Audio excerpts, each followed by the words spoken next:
So to get started, I just want to ask a little bit first, and I'll direct my questions to each of you to tell us a little bit about yourself, your interests, and your hobbies, and then to go into talking a little bit about whom you're caring for. So I'm going to start with you, Tashina. So just what's a little bit about you and who you are and and who you're caring for, which is your mother. Yes, so I'm Tashina Cutno, and I am a mom of two boys, ages 12 and 24. I also have one spicy sister, Danisa, and I am a talent development professional at a nonprofit organization where I get to develop programs that will serve to help coach, develop individuals, teams, and leaders. In my spare time, when I do get it, I love the arts and the performing arts. So I love museums and I love concerts and I love, painting. And one of my favorite things to do is karaoke. Ooh, I like that. Yes. Oh, What's great. your go-to song? Oh, see, that's not a fair question. That is Okay. not a fair one. But I will say Lauren Hill, Killing Me Softly, which I All also Oh, right. sing from Roberta Flack. So oh, that's Awesome. who I'm talking excellent. about. Very interesting. So, since John, let's hear a little bit from you. What about yourself? Who are you, and what are your background and interests and hobbies? Oh my goodness. Good morning. Yes, I'm John Flack, and I from Elkins Park outside of Philadelphia, and I am by profession a theater stage manager. I work in the theater for the last 30 some years, and I am a photographer, an artist, and um, I have two teenage children who are quite a handful and lots of fun. We have a dog, and in my hobbies and spare time, I love to cook and do the dishes. And Wonderful. I love to bike and hike and do my art and stuff. It's a lot of fun. Oh, excellent. So, welcome. Thank you. So, I want to ask to you, John. So, can you tell us a little bit about you as a caregiver, your caregiving for your wife? About how long have you been doing that, and what's that journey just been like for you, briefly?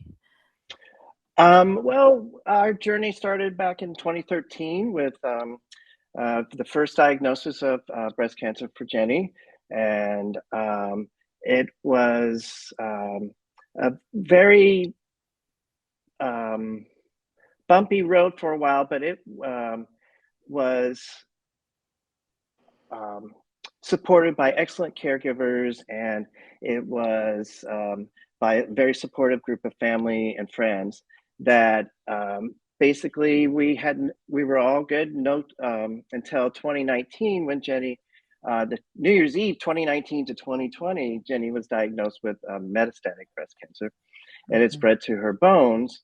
And um, Jenny calls me the world's uh, the the best diva handler on the planet is what she calls me, Oh, because I like that. because I've been doing that for in my career, handling performers and taking care of their needs and the vulnerabilities that actors have, and the strength and courage it takes for them to be on stage in front of people. Um, that's sort of what Jenny has. A lot of that. She has a lot of strength, and my caregiving has been mostly about being the diva handler, taking care of the dishes, planning stuff for the family and kids, making sure that Jenny is getting the support, because she doesn't need. She's so strong and so take charge of herself that I don't have to manage a lot of that type of Mhm, care. mhm, mhm. Thank you. That's such an interesting parallel that you draw between kind of what you bring to this from your professional worlds and expertise, and then kind of how that translates into your personal caregiving responsibilities and duties. So I'm going to shift a little bit to you, Tashina. you're a caregiver to your mom, and just tell a little about your story and how long you've been caregiving for your mom. Yes, so for my mom, it's been a long journey. It's been since 2004. So that Wow. translates to 18 years Wow. that, she's been moving through this and all of us moving through it. And for me, it's a little bit different. It was for me a little bit more disconnected because I've been living in different states and I'm not as up close and personal as my sister is. Mm, But I would say I would first describe my journey as a little bit disconnected, and I'm learning now more about how to support.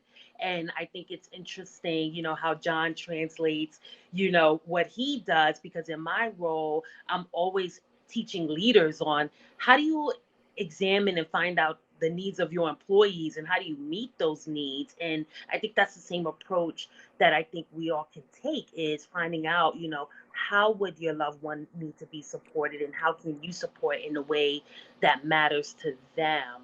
And when John talks about his wife, I think about my mom. It's the same thing, such a strong lady that sometimes, I think we forget, what she's going through because she just kind of handles it and she does what she needs to do. She's, very independent. And I think sometimes we have to stop and remember, like, hey, do you need something or how you feeling today?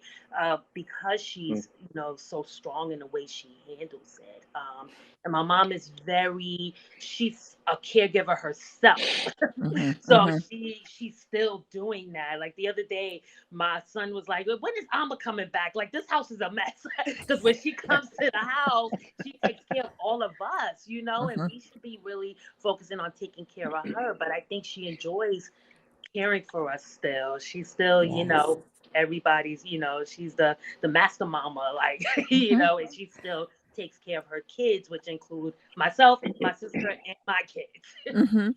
And you bring up an interesting point, which will lead into the next question, is that, for many people, it's this delicate dance between the person who, has a cancer diagnosis and their caregivers and kinda larger support team in terms of responsibilities and when to ask for help, when to accept help, and when do you need help, when do you offer kind of that communication.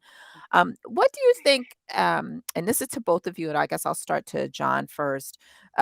What do you think maybe other friends and family, not outside that immediate circle, what may they not understand about being a caregiver that you would want maybe folks to know and that could help other people? And then when you're done, then Tashina, if you can answer that same question.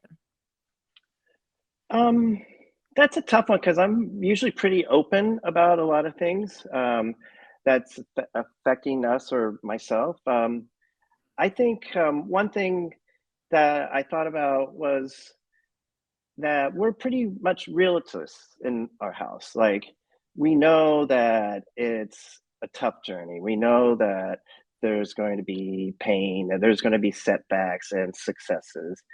Um, and we don't always need to hear, "Oh, everything's going to be okay. It's going to be all right. We'll get through this." I mean, yeah, we know we'll get through this, but it sometimes saying um, that can be detrimental to my emotional state. Sometimes about I'm a realist in a way, and I know that it's going to be hard, and that's okay to acknowledge that. And we Mhm, don't always have to be uh, so positive, and that's okay not to be positive. Sometimes mhm, it's scary, and it's okay to be scary, and it's okay to um, go through these things. mhm. Yeah, honoring wherever your emotions are in that moment. And Exactly. how everybody's feeling physically too at that moment too. Yeah. Mhm, mhm, mhm. That it's okay to say the stuff, tough stuff, Yeah. and to hear it. Yeah. And over to you, Tashina. How would you what would Boy, you want others to know? I think what others might need to know is, and this is delicate as well, because, your loved one has to process, their diagnosis and what the impact is for them, but also caregivers need to acknowledge what that impact is. And I think for myself, I don't know if I've done that. I think, we all kind of have to Mm, go through that cycle of, acceptance and, like to John's point, like the reality of the situation. And, when we think about people outside of the immediate family, I don't have a lot of discussions with anyone outside, even if they know. For me, like this is her story and she gets to tell it when she's ready and how she wants to tell it. And even with the ones that know it, I don't think there's a lot of conversation around it, and I think if, from a caregiver standpoint, just kind of knowing that that person, may internally not be processing or like pushing it down, and mm, how do you, find out what they need as well, or, having someone to talk to process, those feelings about, Mhm, how can I take care of how I'm dealing with this so that I could position myself to better take care of my loved one as mhm. they're dealing with it as well. Mhm. And with that, it brings another question to mind for the both of you. With that kind of delicate balance between maybe kind of a more extended family or friends or people outside an immediate circle, have either of you found yourself in kind of a advocate or protective mode of your loved one, um, um, from what from other what people other are people saying? are saying. I'm not sure I understand your question. So, have So you have you found found that that perhaps, perhaps um, there are people there are people outside of outside of your immediate your immediate circle circle who may who have may have been, been uh, uh, the the phrase phrase is, is being overly positive in a way that felt not so great for you, for you, or someone who's or being someone who's overly being overly negative in a negative way in a that way felt, that felt challenging for challenging you? for you? Um, I can't think of a good example of that for the most Okay. part. I think initially on, I think Jenny's family took it a lot more um, harder, I think, and um,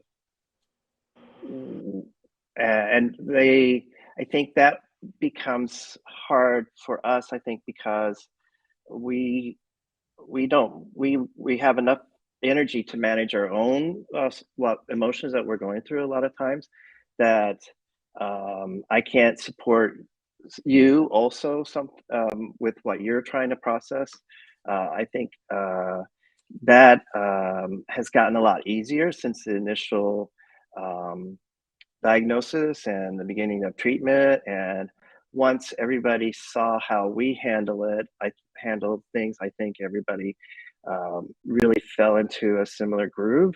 Now, they may not always be sharing what they're really feeling, but to me, I think they're very open with Jenny, but I think they know I'm here, and Mhm, if they want to share those things too. So, but because we realize it's hard for family members and friends also, but it's hard it's difficult to help you process um, mhm. because I have our own children and Jenny and myself Exactly. too. Yeah. Mhm, mhm.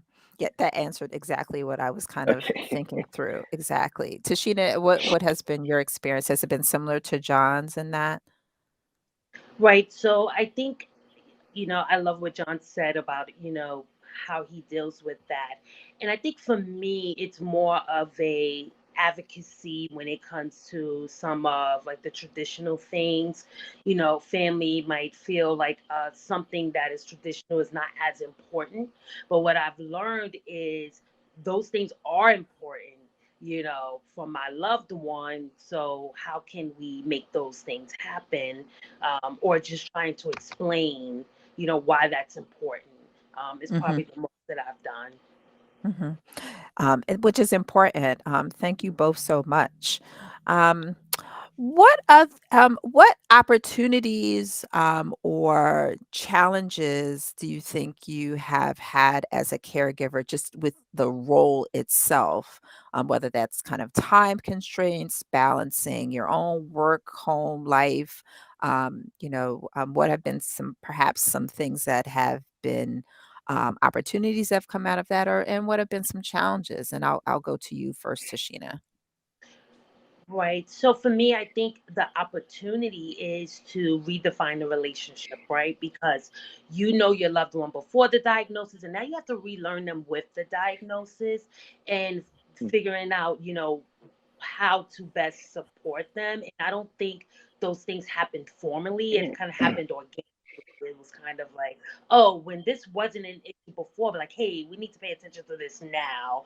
So Mhm. how do you redefine a relationship and also being open to doing something different, because my natural habits and ways of being could now come across a different way, and I need to know what the impact of my behavior is on my loved one.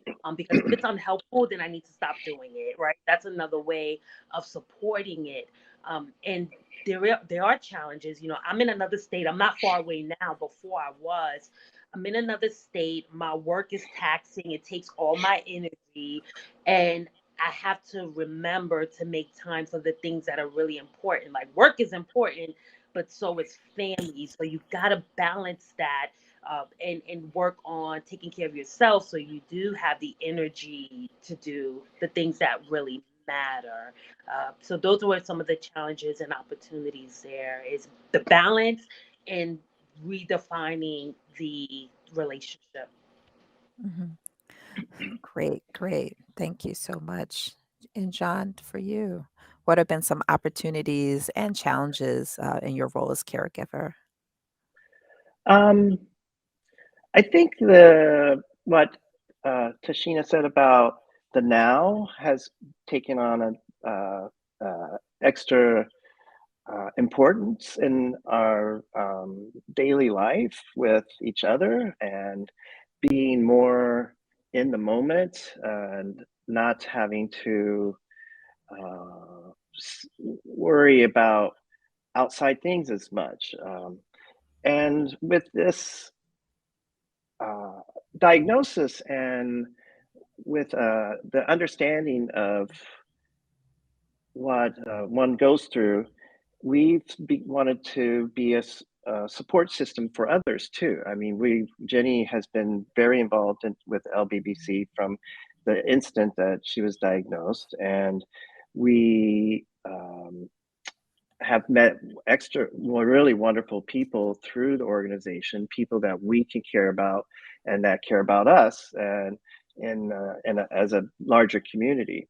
Mhm. And we look at this as our calling to make a difference in uh, other things of our lives, where how we treat each other and how we're going to raise our children now takes on a more present experience, and that has been special. I think a good, a good thing about all of this, I think.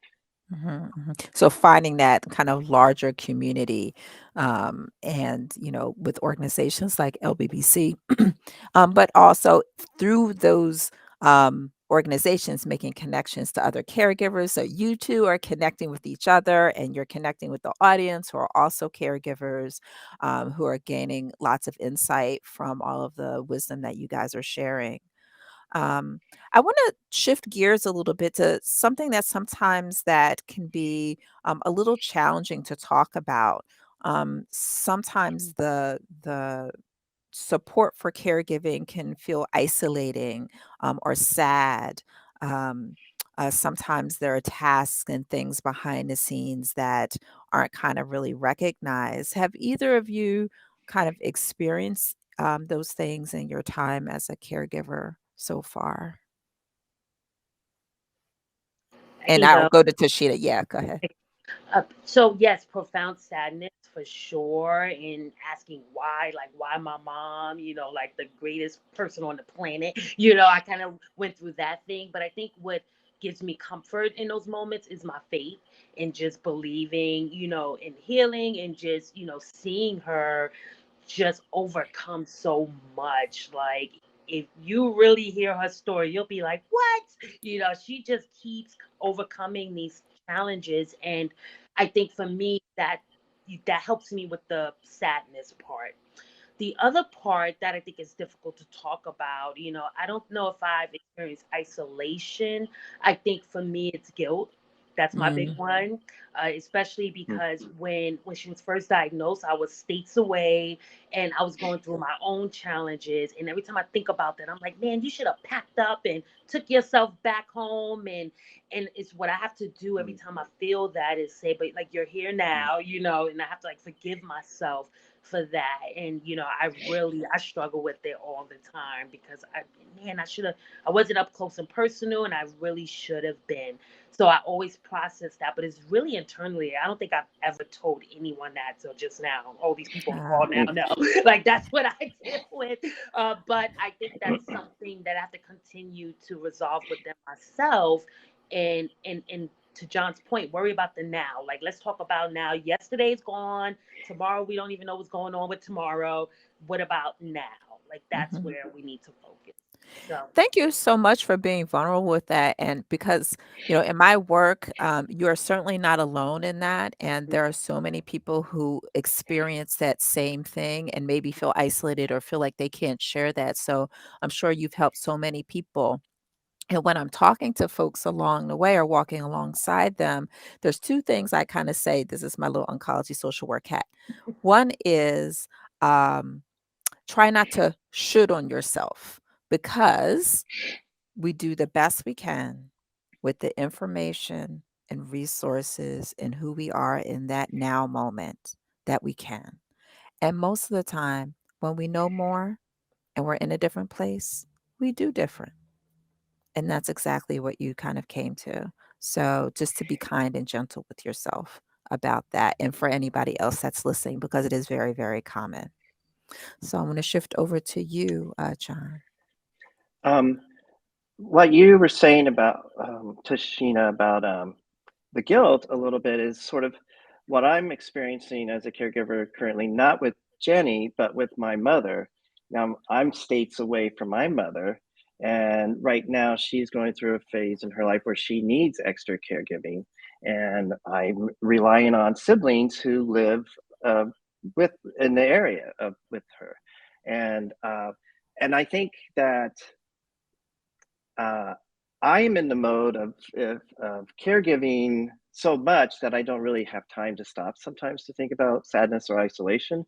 But when I'm not able to be the caregiver like I'm experiencing with my mother, like you were saying on your experience, that has made me a little sad and isolated about that. Even though I know my brother is a super wonderful caregiver and he's doing a great job, and I now have to support him too in a way because he needs somebody to care about him, So it's a Mhm, circle, and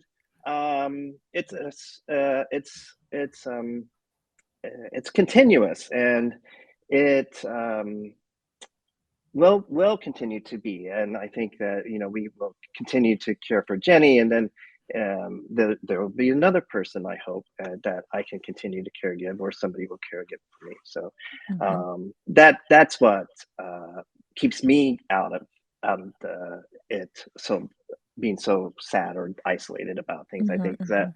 there are it's it will uh, yeah.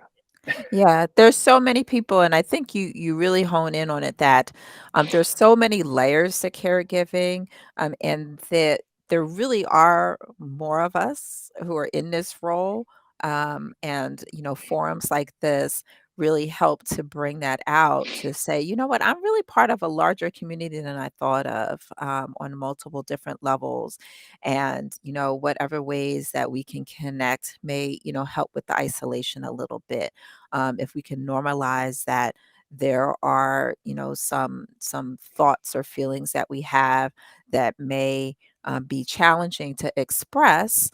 Sometimes the phrase is, this is going to sound horrible to say, but you know I feel blah blah blah, I feel overwhelmed sometimes. Sometimes I whatever that feeling is, that more people kind of experience that probably than not.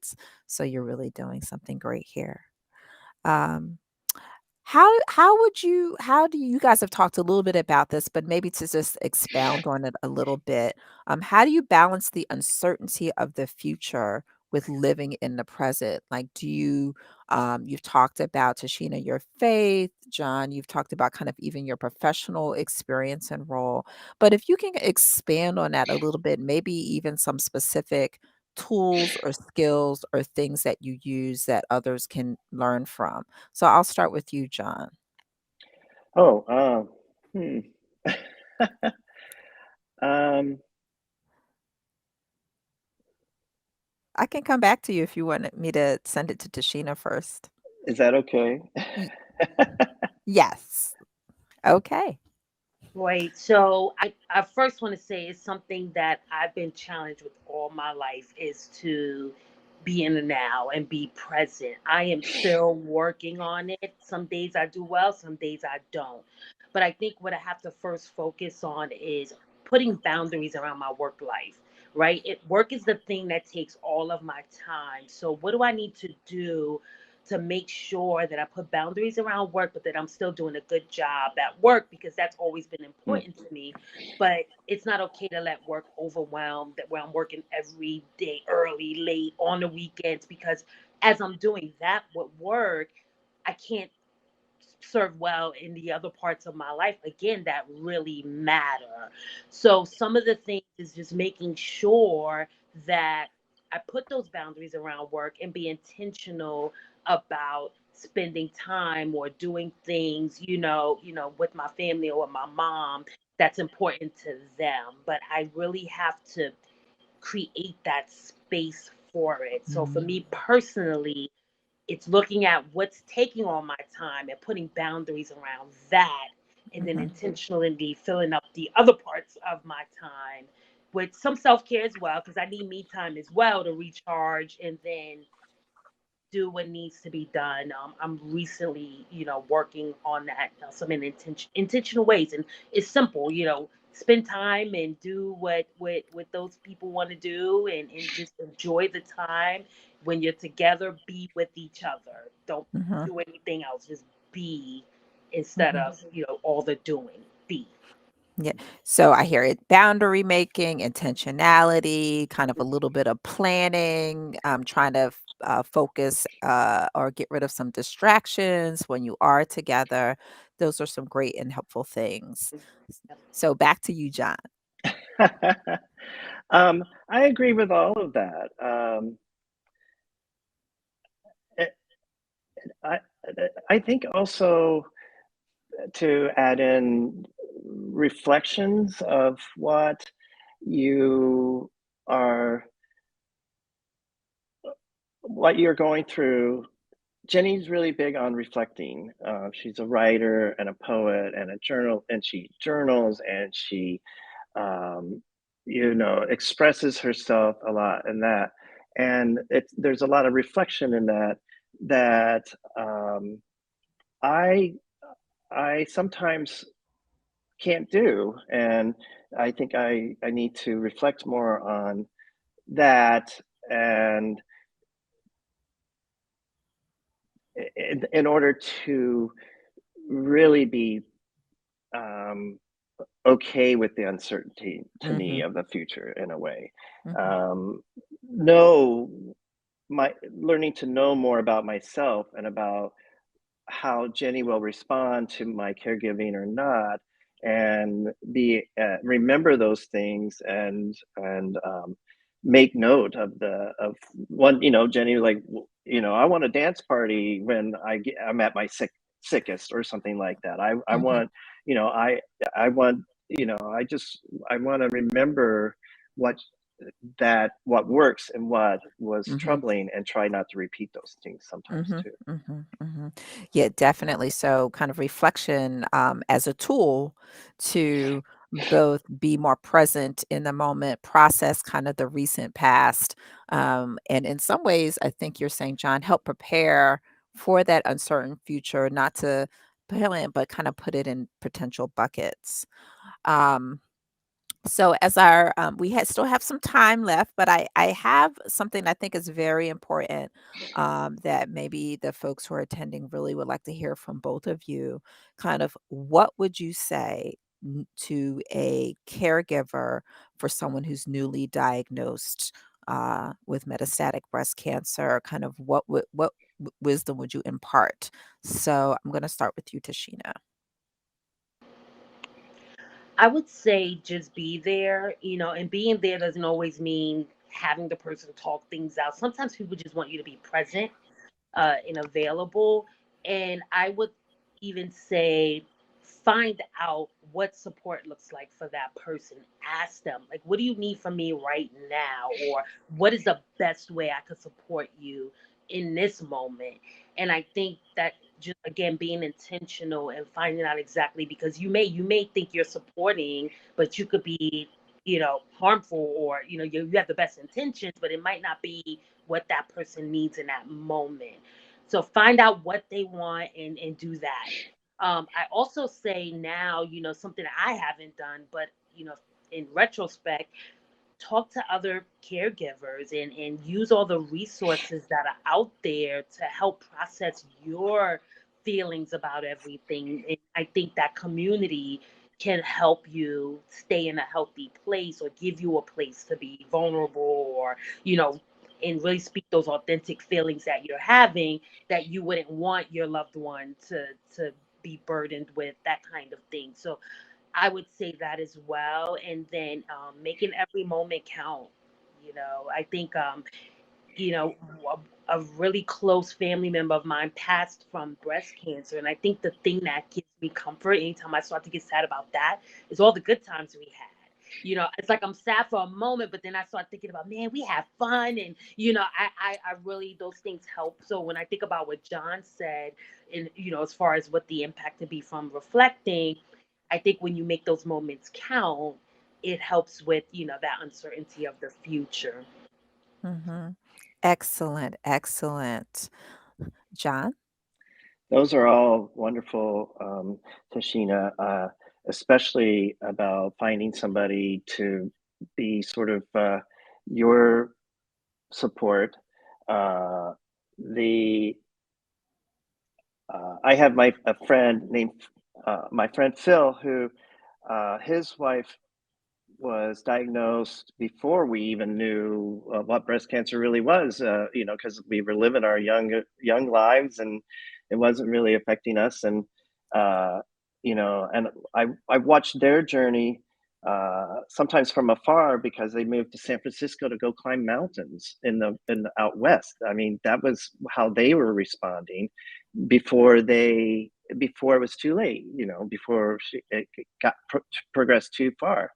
Um, and eventually it did in 2016 when my friend Amy passed away. But I used them as a role model for a Mhm. lot of caregiving and a lot of strength and courage, and I use still all the time. And there are people who have a similar journey to you and find that support. And the other things I was just reflecting on is be open to new things, like you were also saying, Tashina, um, and the importance of it's important to listen to yourself, listen to your person you're caring for, listen to the doctors, of course. But when you listen to each other, um, you are in the moment, like you said. And um, as you know, and cancer, as hard as it is, it does give you time to have more good times, like you were saying. And I advise those types of things, I think. Mhm.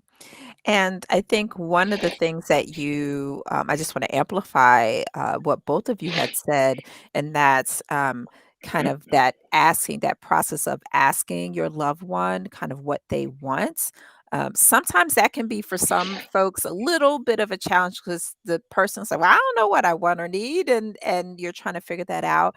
So sometimes what has come up in the work that I do is that families and caregivers will sit down together and kind of make a list. And Mm. particularly for people who like things a certain way, they are the person who likes their clothes folded a certain way or likes the dishes put away a certain way. Say, okay, I can accept help with you washing the dishes, but I need to be the person to put it away or whatever that is. And then making that a collaborative process in that, what do you need from me to make it more tangible and concrete for folks so that people also the person who's going through the cancer journey can be much more directive and thoughtful about what they can accept as well. Because sometimes it's hard for people in the other, and this can be a challenge for caregivers and patients. And I'm wondering, has that been any of your challenge where you've wanted to do a little bit more and the person and your loved one is like, no, I don't need help with that yet, and that be a little bit of a sticky wicket. I see you shaking your head, Tashina.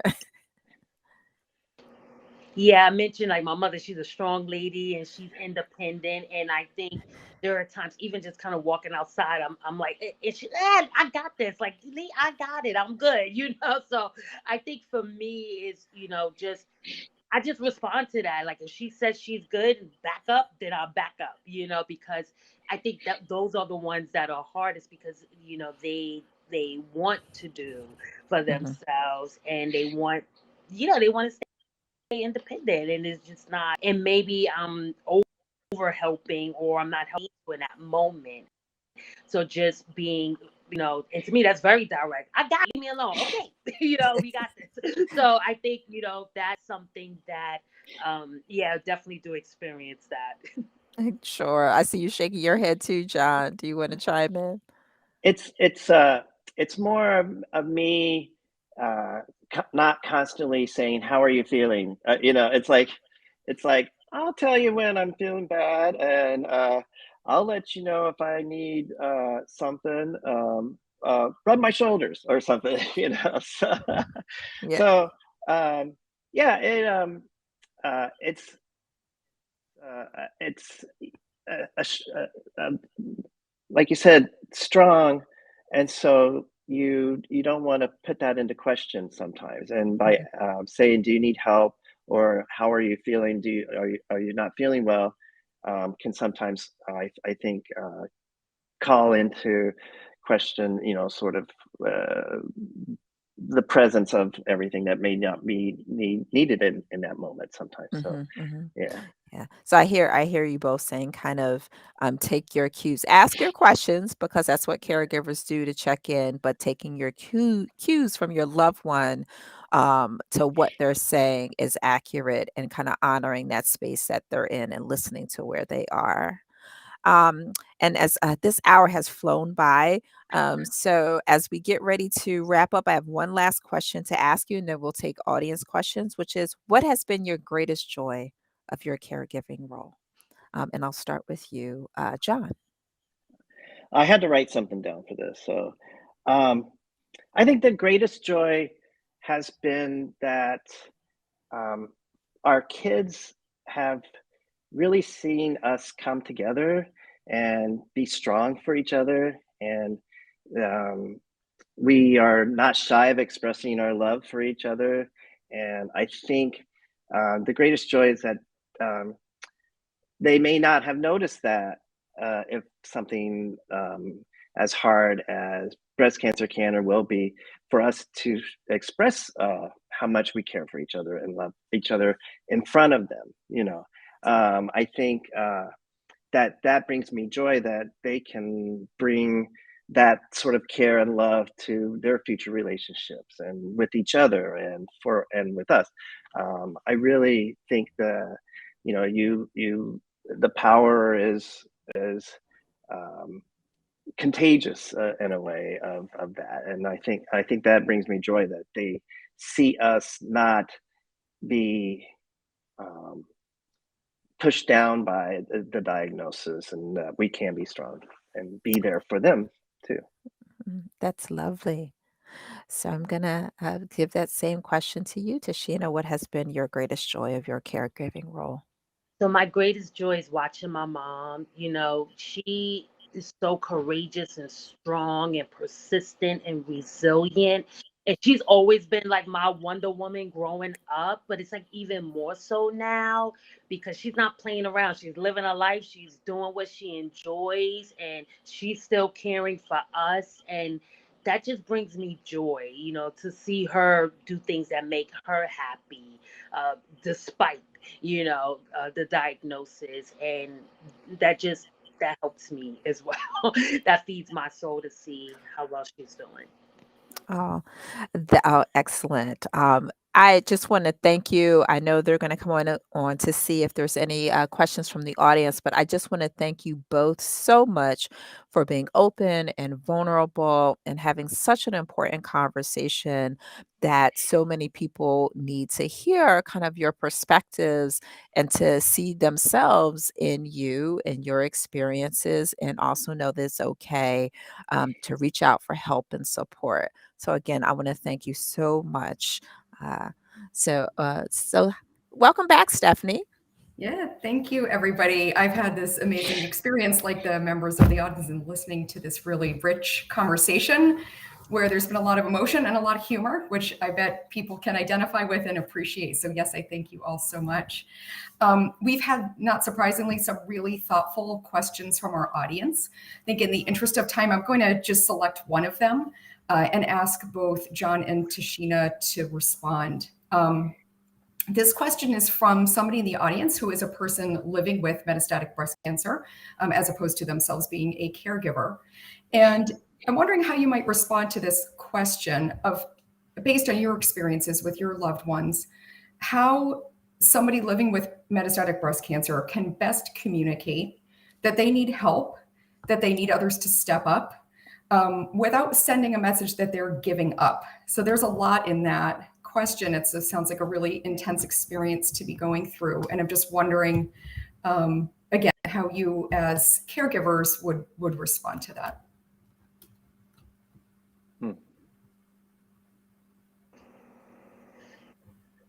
That's a good one. I think, I'm more interested in the without sounding like I'm giving up part, because I wonder if that's coming from the person themselves or how others are viewing them asking for help. And sometimes maybe it's just being direct, like, I'm good, but I need your help with X, or I need your help with Y.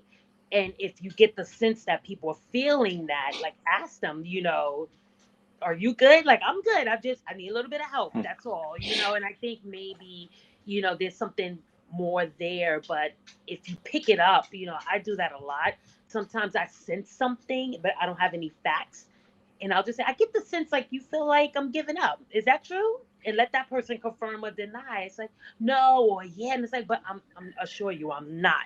I'm just asking for help. Okay. Thanks so much, Tashina. John, is there anything you would add or another perspective? I was thinking that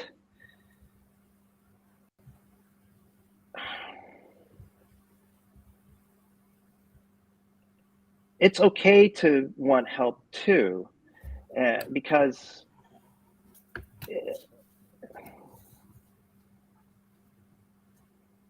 it's okay to ask people to step up, because sometimes people won't do it until asked.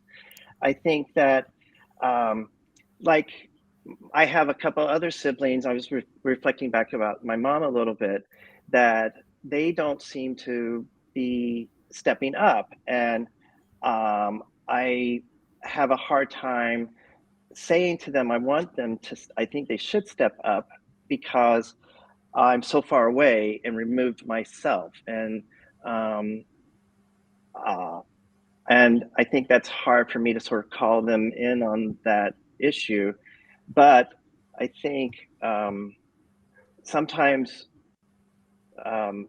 somebody needs to be hit in the head with, like, I'm here, and I'm okay, but you still have to support give support, and I need that support.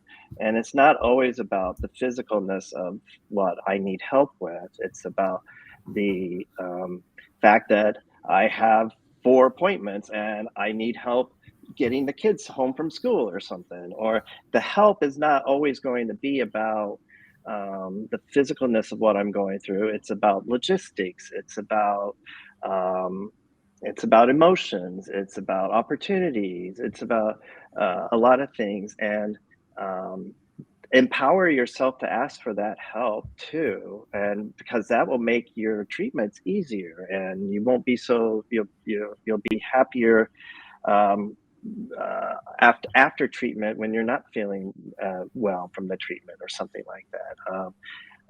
I do think that sometimes people need to get out of their self-awareness and be aware of what other people need, and sometimes they just need to be told to do that. And I hope I'm when I visit my mom in a few weeks, I'm going to be able to say that to my siblings too, to find that Mhm. courage to do that. Great. Thank you so much, John. I'm really very much hearing a lot of advocacy, self-advocacy of what you're both talking about, as well as helping others to advocate for themselves. And this has been a really, really powerful experience to have this time with all of you. I know I'm speaking on behalf of our audience, and that I wish we had a lot more time. Unfortunately, we've reached the end of our time together for this session.